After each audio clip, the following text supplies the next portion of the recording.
Hello everyone, welcome and welcome back to my YouTube channel Nidhi Nitin Nehra vlogs. Hope so आप सब बच्चों के मैं भी काफ़ी अच्छी हूँ। और जैसे आप सबको पता है कि केवीएस के एग्ज़ाम की डेट आ गई है। अब केवीएस के एग्ज़ाम भी मतलब सरप्राइज़ है एकदम, इतनी जल्दी डेट आना। बट ये एक मायने में देखा जाए तो अच्छा भी है कि जल्दी एग्ज़ाम हो जाएगी, क्योंकि बहुत वैकेंसियों में तो ऐसा होता है कि एग्ज़ाम देने के लिए इंतज़ार बहुत लंबा हो जाता है। बट इसमें यह है कि कम से कम एग्ज़ाम देने की तारीख जल्दी आ गई है। अब मैं पढ़ रही थी सबसे पहले हिंदी, क्योंकि मेरा हिंदी का ही थोड़ा पोर्शन बच रहा है, मतलब थोड़ा ही पोर्शन बच रहा है और सब में तो काफ़ी बच रहा है। अब मैंने ना एक न्यू रूल बनाया है अपने लिए कि जौन सा सब्जेक्ट में मेरे टेस्ट में नंबर कम आ रहे हैं, जैसे मेरे मैथ में, पैडा में और इंग्लिश, इन 3 सब्जेक्ट में मेरे थोड़े नंबर मुझे लग रहा है कि कम आ रहे हैं। बट इसलिए मैंने इनको सुबह पढ़ना स्टार्ट कर दिया है और सब्जेक्ट को मैं पढ़ती हूँ शाम के टाइम। और मैं ये सोच रही हूँ कि अब मेरे पास इतना टाइम नहीं है कि मैं वीक में रिविज़न करूँ। तो मैं क्या करती हूँ, मैं डेली जो मैंने पढ़ा शाम के टाइम में उसका रिविज़न करने की ट्राई करती हूँ। क्योंकि जितना भी मैंने पढ़ा हुआ है, या मतलब मेरा जितना कोर्स पूरा है, मैं कम से कम उसको तो अच्छे से तैयार कर लूँ। पूरा करने के चक्कर में ऐसा ना हो कि मैंने जो पहले पढ़ा हुआ है मैं उसको भी भूल जाऊँ। तो मैं क्या काम करती हूँ, मैं अपना रोज़ डेली का रिवीजन उतना कर लेती हूँ। उससे मुझे फ़ायदा है कि अगर हम डेली रिवीजन करेंगे तो जितना हमें याद है ना, वो एक पक्का हो जाएगा कि हाँ यार, इतना तो हमें याद हो गया।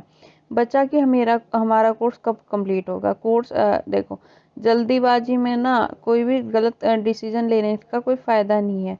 कम से कम उतना तो कंफर्म हो जितना हमें याद है, वो इतना अच्छा हो कि अगर उसमें से हमारा कोई सवाल लगता है तो हम कर पाए अच्छे से। तो मैं इसी पे ही ज़्यादा अपना फोकस कर रही हूँ। हाँ, मुझे पता है मेरी पढ़ाई ना और सबकी तरह 12 या 13 घंटे की नहीं हो पा रही है, थोड़ी कम हो रही है, पर जितनी हो रही है मैं उसमें अपना 101% देने की ट्राई कर रही हूँ। तो मैं थोड़ी देर ना धूप वूप में बैठ के जगह चेंज कर करके भी अपनी स्टडी कर रही थी। मैंने कहा थोड़ा सही सा भी लगेगा। आप ना इस टाइम कोई भी मुझे लगता है कि ज़्यादा प्रेशर नहीं लेना चाहिए, क्योंकि प्रेशर से क्या होगा, जितना हमें याद है हम वो भी भूल जाएंगे। मेरे साथ यही होता है, मैंने बहुत बार किया होता है। मैं अपने प्रेशर ले लेती हूँ कि एग्ज़ाम होगा तो जो मुझे याद होता है मैं वो भी भूल जाती हूँ। बट इस बार मैं कोई भी प्रेशर नहीं ले रही और मैं सोच रही हूँ कि मैं इजीली कर लूँगी। और अब मैं सोच रही हूँ कि मैं कुछ दिनों के लिए अपने मायके चली जाऊँ, थोड़ा और अच्छे से तैयारी करने के लिए। आप सब भी मुझे बताना कि ये मैं जो सोच रही हूँ सही है या गलत। एनर्जी के लिए मैं पीती हूँ चाय क्योंकि चाय पी के ना मुझ में एक जान सी आ जाती है। उस दिन ना मैंने काम किया था, उस चीज़ का मैंने कुछ भी रिकॉर्ड नहीं किया। मैंने सिर्फ अपनी पढ़ाई का ही आपके सामने रिकॉर्ड किया कि मैं कैसे कर रही हूँ। लेकिन मैं आप सबको यही बताऊंगी कि बिल्कुल भी टेंशन लेने की ज़रूरत नहीं है। आराम से तसल्ली से पढ़िए, हो जाएगा सबका सिलेक्शन। पैनिक होने से कुछ नहीं होता, मैंने देखा है कि पैनिक होने से कुछ नहीं होता। और मेहनत हम करेंगे और भगवान हमें सफलता ज़रूर देगा। लगभग मुझे पढ़ते हो गए 7 घंटे।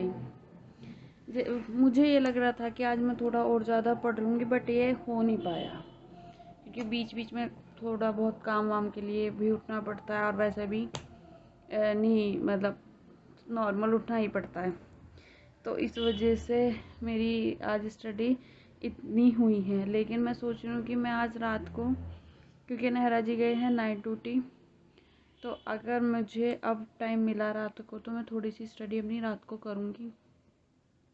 मेरी हिंदी, रीजनिंग और कंप्यूटर लगभग पूरा हो गया है, और उसके मेरी पैडागोजी की सिर्फ 2 ही यूनिट हुई है, मतलब पूरी नहीं हुई। और भी सब्जेक्ट रह गए जैसे इंग्लिश, मैथ।